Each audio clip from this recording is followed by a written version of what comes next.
नमस्कार दोस्तों, स्वागत है आपका हमारे और आपके प्यारे से छोटे से YouTube channel angle triangle classes में।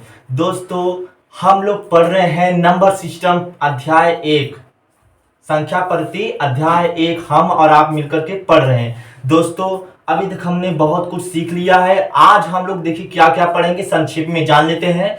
दोस्तों, सबसे पहले हम लोग पढ़ेंगे दो अपरिमित संख्याओं के बीच में अपरिमित संख्या ज्ञात करना, और दूसरा सीखेंगे हम लोग वास्तविक संख्याओं पर संक्रियाएं। इसमें आपको दो तरीके से सीखना होगा वास्तविक संक्रियाएं। वास्तविक संख्या पर संक्रियाएं आपको इसमें दो तरीके के प्रश्न मिलेंगे, एक होगा करणीगत और एक होगा घातांक। ठीक है दोस्तों, तो आप लोग रेडी है मेरे क्लास को अटेंड करने के लिए? तो वीडियो के एंड तक जरूर बने रहें। देखिए दोस्तों, अब हम स्टार्ट करने जा रहे हैं अपना क्लास। तो आप लोग कॉपी और पेन लेकर के बैठ जाइए और आपको जो भी चीज अच्छे लगे आप उसे जरूर लिखिए। ठीक है दोस्तों, चलिए स्टार्ट करते हैं। पहला मैंने क्या बोला? पहला हम लोग पढ़ेंगे दो अपरिमेय संख्याओं के बीच अपरिमेय संख्या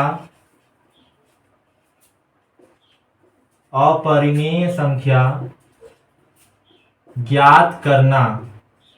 दो अपरिमेय संख्याओं के बीच अपरिमेय संख्या ज्ञात करना हम लोग ये पढ़ेंगे अभी। ठीक है, देखिए इस पर मैं समझाने के लिए इसको पहले आपको देखिए उदाहरण लेता हूं। प्रश्न संख्या 1 देखिए। प्रश्न संख्या 1 क्या कहता है कि 1/7 और 2/7 के बीच दो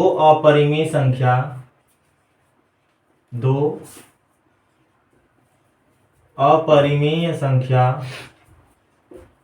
ज्ञात कीजिए।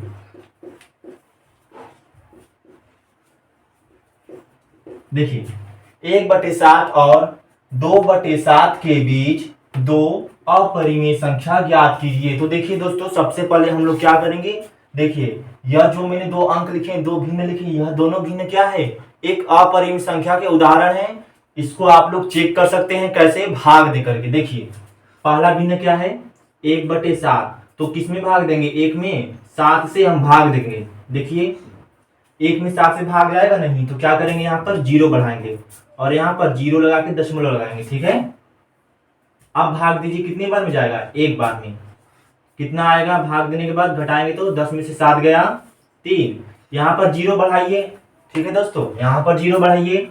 अब भाग दीजिए, कितनी बार में जाएगा? 4 बार में। तो कितना आएगा? 7 चौके 28। 30 में से 28 गया, कितना आएगा? 2 आएगा। यहाँ पर 0 बढ़ाइए, भाग दीजिए। दशमलव के 4 स्थानों तक, 6 स्थानों तक आप लोग लिख सकते हैं। ठीक है, देखिए अब भाग दीजिए, इसमें कितनी बार में जाएगा? 2 बार में। 7 दूनी 14। 3 बार में नहीं जाएगा, 20 से ज्यादा आ जाएगा इसलिए। देखिए तो 20 में से 14 घटाएंगे, कितना आएगा? 6। यहाँ पर 0 बढ़ाइए। अब 60 में भाग दीजिए 7 से, कितनी बार में जाएगा? 8 बार में जाएगा। 7 और 6 56। घटाइए, 60 में से 56 गया, कितना आएगा? 4 आएगा। यहाँ 0 बढ़ाइए। अब भाग दीजिए 40 में 7 से, कितनी बार में जाएगा? 5 बार में। 7 5 35। 40 में से 35 घटाएंगे, कितना आएगा? 5 आएगा। देखिए तो दोस्तों, ये घट, यहाँ पर हमें शेषफल 0 नहीं मिल रहा है, तो यह जो 1/7 ये क्या है? अशांत आवर्ती है। ठीक है, तो वहां पर आप लोग ऐसे डॉट डॉट लिख सकते हैं, मतलब यह कट नहीं रहा है, इसका शेषफल 0 हमें मिल ही नहीं रहा है। ठीक है, तो हम लोग 1/7 के बराबर क्या लिख सकते हैं? 0.1428 और आगे लिखना चाहेंगे तो देखिए 7 भी आ जाएगा, लेकिन हम लोग नहीं लिखेंगे। देखिए अब दूसरा क्या है? 2/7। हमें 1 का मान पता है ना? देखिए 2/7 को भी हल करना है। यहां देखिए 2/7, तो 2/7 को आप लोग क्या लिख सकते हैं? 2 गुणे 1/7 लिख सकते हैं ना? आप 2/7 को क्या लिख सकते हैं? 2 गुणे 1/7 लिख सकते हैं ना? देखिए 2 का गुणा इसमें करेंगे 1 में तो क्या हो जाएगा? 2/7। 2/7। तो आप लोग यहाँ देखिए 1/7 का आप लोगों ने मान निकाल लिया है। तब क्या करेंगे हम लोग, 1/7 की जगह पर यह 0.14285 रख देते हैं। देखिए 2 गुणे 1/7 की जगह पर क्या रखेंगे, 0.14285, 0.14285 रख दीजिए और गुणा कर दीजिए तो आ जाएगा 2/7 का मान आ जाएगा। ठीक है, देखिए गुणा करते हैं। गुणा देखिए पीछे से करते हैं, यहाँ आगे से नहीं। 2 पचे 10 का 0, 2 पचे 10 का 0, हाथ में लगा 1, 2 अट्ठे 16, हासिल 1 17, हाथ में लगा 1, 2 दूनी 4, 4 और हासिल 1 5, 2 चौके 8, 2 एक कम 2, 2 का 0 में गुणा करेंगे 0, ये दशमलव। तो 2/7 का मान क्या निकल कर आया, 0.2857 ठीक है। ठीक है, अब देखिए हम लोगों ने भिन्न को दशमलव में बदल लिया है। ठीक है, अब हम क्या करेंगे, एक संख्या रेखा खींचेंगे। देखिए हमें संख्या रेखा पर 1/7 और 2/7 के बीच में क्या, दो अपरिमेय संख्या ज्ञात करना है। तब क्या करेंगे, पहले देखेंगे इसमें कौन सी संख्या छोटी है, 2/7 छोटा है कि 1/7 छोटा है। दोस्तों 1/7 छोटा है तो हम इसे पहले लिखेंगे। ठीक है, यहाँ पर क्या आएगा 1/7, यहाँ पर दिखा देते हैं 1/7 क्या है, छोटा है किससे, 2/7 से। ठीक है, ऐसे दिखा देंगे। अब इसको यहाँ पर लिखिए 1/7, जो छोटा रहेगा वो सबसे पहले लिखेंगे, अब जो बड़ा है उसको बाद में लिखेंगे। 2/7 इतना कर लेंगे। अब देखिए क्या करेंगे, 1/7 को हम लोगों ने दशमलव में क्या लिखा है, 0.14285। तो आप लोग यहाँ देखिए इसकी जगह पर दूसरी लाइन बना करके इसकी जगह पर आप इसके दशमलव वाले ठीक है रूप को लिख सकते हैं। यहाँ पर क्या लिखेंगे तब 0.14285 और 2/7 की जगह पर क्या लिख सकते हैं, इसे 0.28570। अब दोस्तों आपको थोड़ा सा ध्यान से यहाँ पर देखना है। देखिए दशमलव के इधर के 2 अंक, यहाँ देखिए इसमें दशमलव के इधर के 2 अंक, इन दोनों अंकों को ध्यान से देखिए। 14 है ना यहाँ पर, ठीक, यहाँ पर क्या है 28 है। तो 14 और 28 के बीच में कौन कौन से अंक आते हैं, देखिए 14 के बाद का आता है 15 आता है ना, फिर 16 आता है, 17 आता है, 18 आता है, ऐसे आता है ना 27 तक। ठीक है, तो देखिए नंबर सारा वही लिखेंगे इनके बीच में। देखिए आपको 2 अपरिमेय संख्या बताना है तो आप केवल 2 बताइए। ठीक है, देखिए पहला ये वाला है, दूसरा ये वाला है। ये पहला अपरिमेय संख्या, ये दूसरा अपरिमेय संख्या। तो यहाँ देखिए जहां 14 है ना, बस उसी के जगह पर आप क्या लिख दीजिए, 15 लिख दीजिए। देखिए तो यहाँ पर क्या हो जाएगा, 0.14 की जगह पर क्या लिख देंगे, ये 1 4 की जगह पर क्या लिख देंगे, ये 1 5। ठीक है, और बाकी सारा नंबर जैसा था वैसे ही लिख दीजिए। इससे सरल तरीका आपको कहीं नहीं मिलेगा पढ़ने के लिए। ठीक है ना। अब देखिए दूसरा क्या करना है, यहाँ 15 है ना, 15 के बाद क्या था, दशमलव के बाद क्या लिखा है 1 5। तो 1 5 के जगह क्या लिख दीजिए, बस 16 लिख दीजिए, मतलब 1 6 लिख दीजिए और बाकी सारा नंबर वैसे ही लिख दीजिए। देखिए ये यहाँ पर क्या लिख दीजिए, 1 5 की जगह पर 1 6 ये, और बाकी सारा नंबर वैसे ही लिख दीजिए। अगर आपको और भी नंबर पूछता है, जैसे 3 4 5 10 पूछता है, तो आप क्या करेंगे, तब आप यहाँ पर और देखिए 17 लिख देंगे, यहाँ पर 16 की जगह पर 17, मतलब 1 6 की जगह पर 1 7 लिख सकते हैं। समझ में आ रहा है, मजा आ रहा है ना दोस्तों पढ़ने में। चलिए ये क्वेश्चन समझ में आया। अब हम लोग दूसरा क्वेश्चन करेंगे, इसका आप लोग स्क्रीनशॉट ले लीजिए। दोस्तों आपने स्क्रीनशॉट ले लिया होगा। अब हम लोग सीखेंगे दूसरा प्रश्न अपरिमेय संख्या पर। देखिए दूसरा प्रश्न क्या है दोस्तों, हम और आप मिलकर के पढ़ते हैं। कड़ी में 2 और कड़ी में 3 के बीच 2 अपरिमेय संख्या ज्ञात कीजिए।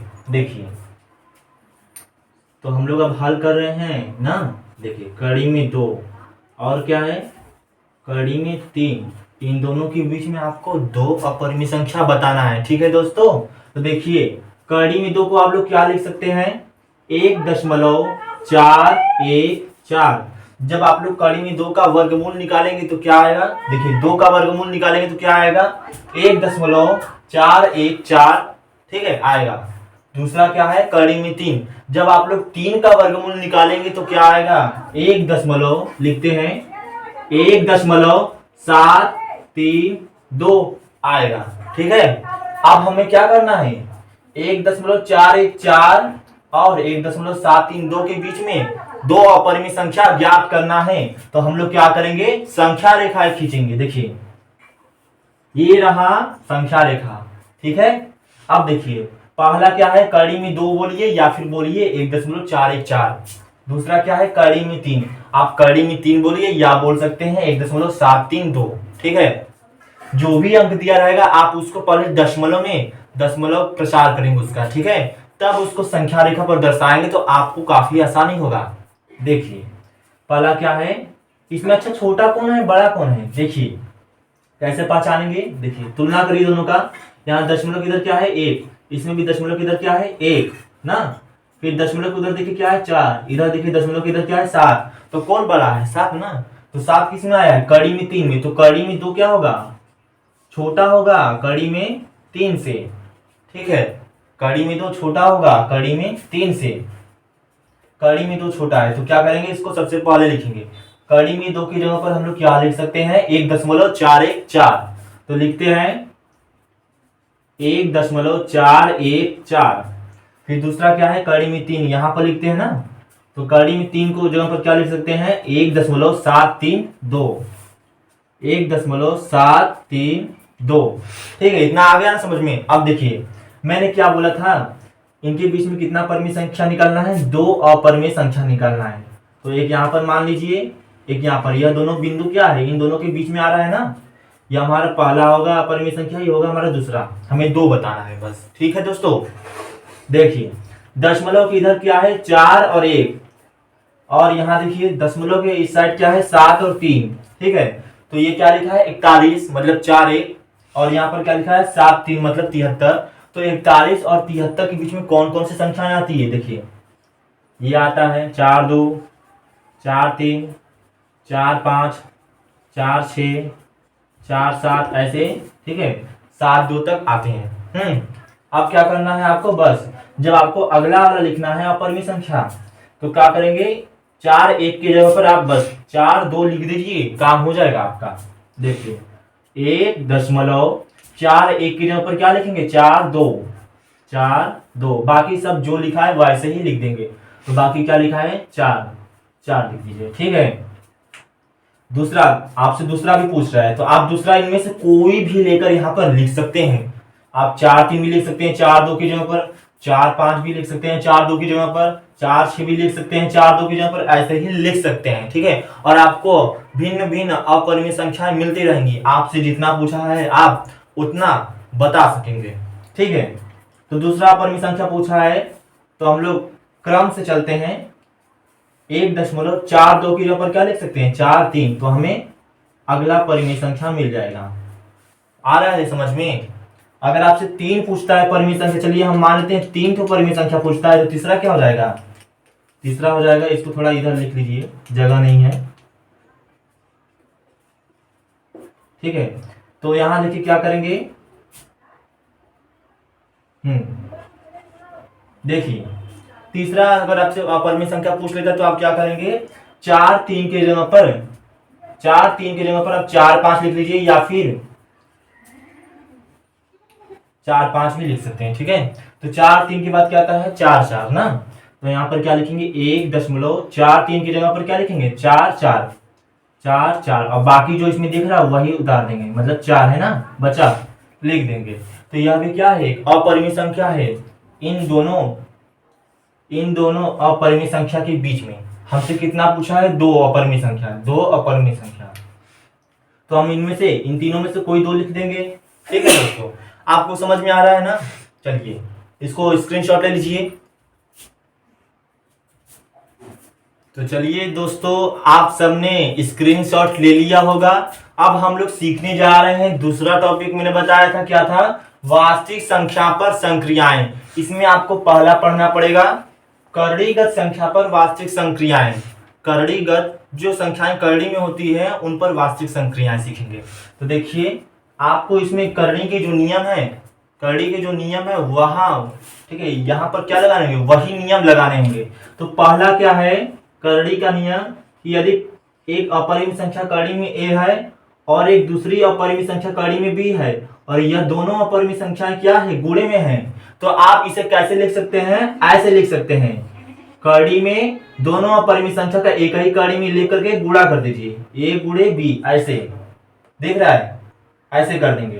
दूसरा क्या है, दूसरा है कि यदि एक कड़ी में ए है, एक अपरिमित संख्या है कड़ी में ए और एक दूसरी अपरिमित संख्या है कड़ी में बी और यह दोनों क्या है, भाग में है, मतलब कड़ी में ए में, कड़ी में ए में, कड़ी में बी से भाग लगाया जा रहा है, तो आप इसको ऐसे लिख सकते हैं, एक ही कड़ी में, एक ही कड़ी में क्या लिख दीजिए, ए बटे बी, ऐसे, ठीक है।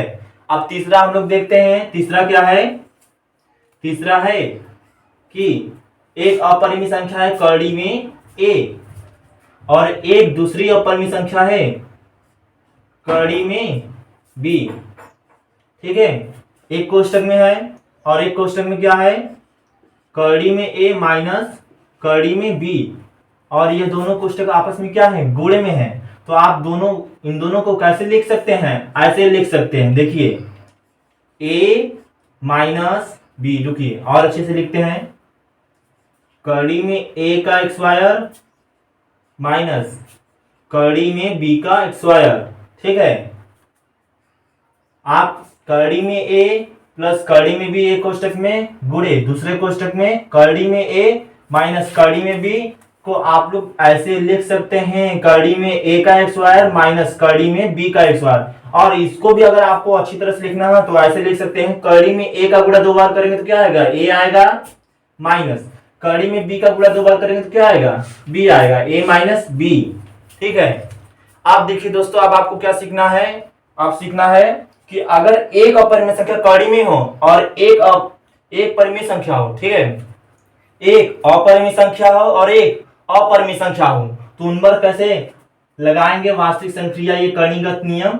देखिए तीसरा देख लीजिए, तीसरा क्या है, तीसरा है कि थोड़ा सा साफ साफ लिखा जाए, देखिए लिखा है कड़ी में ए माइनस बी, यहां पर कड़ी में ए एक अपरिमेय संख्या है लेकिन बी क्या है, परिमेय संख्या है, गुणे।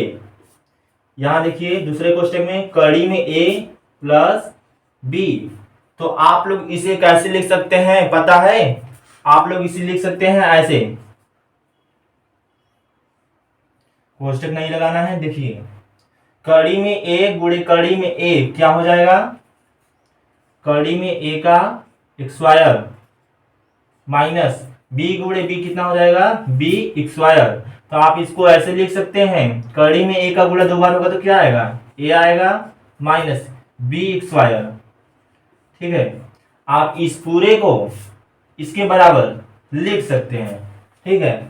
आप इसका स्क्रीनशॉट ले लीजिए। अब हम क्या करेंगे, बोर्ड पे थोड़ा स्पेस नहीं है इसलिए हम लोग अब इसको इरेज करने के बाद क्वेश्चंस करेंगे इस पर, ठीक है, स्क्रीनशॉट ले लीजिए। चलिए दोस्तों, तो हम लोग क्वेश्चन स्टार्ट करते हैं। पहला क्वेश्चन क्या है कि एक ब्रैकेट में लिखा है 5 कड़ी में 2 प्लस 5 कड़ी में 3, फिर दूसरे ब्रैकेट में देखिए प्लस का निशान, दूसरे ब्रैकेट में क्या लिखा है, 2 कड़ी में 2 माइनस 3 कड़ी में 3, इनको क्या करना है, दोनों को जोड़ना है, जोड़िए, ठीक है। तो चलिए यहाँ पर देखिए, पहले समझ लेते हैं, ये क्या लिखा है, कड़ी में 2, कड़ी में 2 कितना है, 5 कड़ी में 2 है, ठीक है, मतलब 5 ठो कड़ी में 2 को जोड़ा गया है, तब मिलकर क्या बना है, 5 कड़ी में 2। हमें मुख्य रूप से क्या ध्यान देना है, कड़ी में जो नंबर लिखे हैं उस पर ध्यान देना है, क्यों, क्योंकि हम लोग पढ़ रहे हैं करणीगत संख्या पर वास्तविक संक्रियाएं, ठीक है, इसलिए हमें जो कड़ी में अंक दिया हमें उस पर विशेष ध्यान देना है, ठीक है। देखिए इनको बाहर लिखते हैं, 5 कड़ी में 2 प्लस, अब हम लोग हल कर रहे हैं ना, देखिए 5 कड़ी में 2 प्लस 5 कड़ी में 3, फिर क्या है, प्लस का निशान, देखिए 2 कड़ी में 2 माइनस 3 कड़ी में 3। अब देखिए कड़ी में 2 आपको कहाँ कहाँ दिख रहा है, देखिए एक यहाँ पर दिख रहा है और एक यहाँ पर दिख रहा है ना, देखिए। अच्छा यह जो लिखा है 2 कड़ी में 2, ये धनात्मक है कि ऋणात्मक, मतलब इसके आगे कौन सा चिन्ह लिखा है, धनात्मक है कि ऋणात्मक, धनात्मक है ना। यहाँ देखिए 5 कड़ी में 2, ये कैसा है, ये धनात्मक है ना, तो दोनों को क्या करेंगे हम लोग, जोड़ देंगे। ये 5 कड़ी में 2 है और ये 2 कड़ी में 2, तो 5 पहले देखिए जो कड़ी के बाहर अंक लिखा है उसको उसके साथ जोड़ दीजिए, ठीक है। 5 और 2 कितना होगा 7, कड़ी में 2 को लिखेंगे एक बार, ठीक है। मतलब 5 ठो कड़ी में 2 और 2 ठो कड़ी में 2, दोनों को जोड़ेंगे तो कितना आएगा 7 ठो कड़ी में 2, ठीक है। अब देखिए दूसरा क्या है, कड़ी में 3 आपको कहां कहां दिख रहा है, देखिए कड़ी में 3 आपको यहां दिख रहा है और कहां दिख रहा है, यहां दिख रहा है ना। अब क्या देखेंगे, कड़ी में ये जो लिखा है 3 कड़ी में 3, इसके आगे का चिन्ह क्या है, ऋणात्मक है। यहां देखिए 5 कड़ी में 3, इसके आगे का चिन्ह क्या है, धनात्मक है। तो मतलब बड़े वाले में से छोटे वाले को हम लोग घटाएंगे ना, तो 5 ठो कड़ी में 3 से 3 ठो कड़ी में 3 घट जाएगा तो कितना बचेगा, 5 कड़ी में 3 से 3 कड़ी में 3 घट जाएगा तो कितना बचेगा, 2 कड़ी में 3, कितना बचेगा 2 कड़ी में 3 बचेगा, ठीक है। देखिए इसका चिन्ह क्या रहेगा, देखिए 3 कड़ी में 3 है तो इसके आगे का चिन्ह क्या है, ऋणात्मक। 5 कड़ी में 3 है तो इसके आगे का चिन्ह है धनात्मक, ठीक है। तो इसमें बड़ा कौन है, ये बड़ा है ना, 5 कड़ी में 3, तो इसके आगे का चिन्ह क्या है, धनात्मक। तो हम क्या लिखेंगे, इसके आगे का चिन्ह धनात्मक लिखेंगे। ये इसका हल हो गया, ठीक है, ये आपका उत्तर है। चलिए अब हम लोग दूसरा क्वेश्चन करते हैं, दूसरा क्वेश्चन लिख देते हैं। दूसरा क्वेश्चन क्या है कि कड़ी में 27 बटे कड़ी में 27 में कड़ी में 3 से भाग दीजिए, ठीक है। यहां पर लिख देते हैं भागफल ज्ञात कीजिए,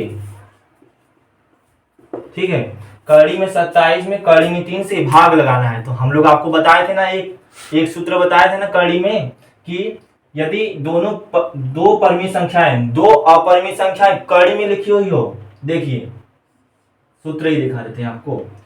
अगर एक परिमेय संख्या कड़ी में a लिखा है और दूसरी परिमेय संख्या कड़ी में b लिखा है, कड़ी में a ऊपर वाले अपरिमेय संख्या में नीचे वाले अपरिमेय संख्या से भाग देते हैं, तो आप इसको इस तरह से लिख सकते हैं। कड़ी में बड़ा वाला कड़ी लगाइए और कड़ी के अंदर लिख दीजिए a बटे b, ठीक है, ऐसे लिख सकते हैं। तो यहाँ पर देखिए इसको देखिए, कड़ी में a की जगह पर क्या लिखा है, कड़ी में 27, कड़ी में b की जगह पर क्या लिखा है, कड़ी में 3, तो हम इसको इसके बराबर लिख सकते हैं ना।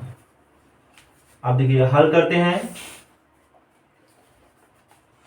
कड़ी में 27 बटे कड़ी में 3 को आप क्या लिख सकते हैं, बड़ा वाला कड़ी लगाइए, उसके अंदर लिखिए a की जगह पर 27, b की जगह पर 3 लिख दीजिए।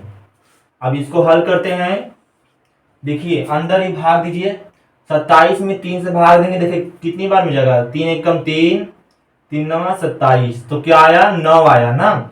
9 का वर्गमूल क्या आता है, 3 आता है। तो यह आपका उत्तर, ठीक है दोस्तों, समझ में आया दोस्तों, ठीक है। चलिए दोस्तों अब हम लोग वास्तविक संख्या के दूसरे टॉपिक को पढ़ते हैं। वास्तविक संख्या पर संक्रियाओं में अब हम लोग दूसरा पढ़ते हैं, क्या है, वास्तविक संख्या के लिए घातांक नियम।